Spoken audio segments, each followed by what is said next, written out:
আজকে অনেক দিন পরে ঢেঁড়স ভাজি করেছি। তো দেখেন ঢেঁড়স ভাজিতে আজকে আলু দিয়েছি। তো অনেক দিন ধরে ইচ্ছে করছিল যে ঢেঁড়স ভাজিতে আলু দিয়ে খাবো। এক জায়গায় খেয়েছিলাম তো খুব ভালো লেগেছিল। আর এখানে হচ্ছে ভাত রান্না করেছি, এখানে হচ্ছে পুঁই শাক দিয়ে মাছ রান্না করেছি, আর হচ্ছে এখানেও মাছ ভুনা করা হয়েছে, যে মাছ ভুনা। আর এখানে হচ্ছে বাচ্চাদের জন্য মাছ ভেজে রেখেছি।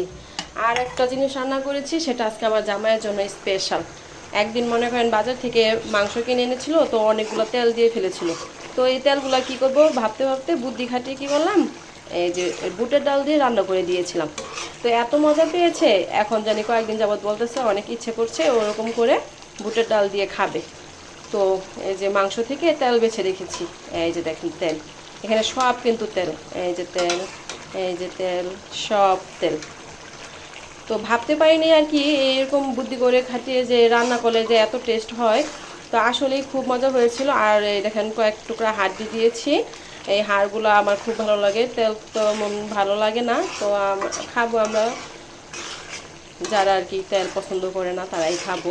তো এই বুটের ডালটা কিন্তু আপনারা অবশ্যই বাসায় ট্রাই করবেন তেল দিয়ে। আহ, আপনাদের ইচ্ছা যদি করতেও পারেন আর কি, যদি ভালো লেগে থাকে। আর ফাইনাল লুকটা আপনাদের দেখাবো রান্নার পরে, দেখবেন কি যে একটা লোভনীয় দেখায়। তখন আপনাদের এমনি ইচ্ছে করবে যে বাসায় ট্রাই করে দেখি কেমন হয়।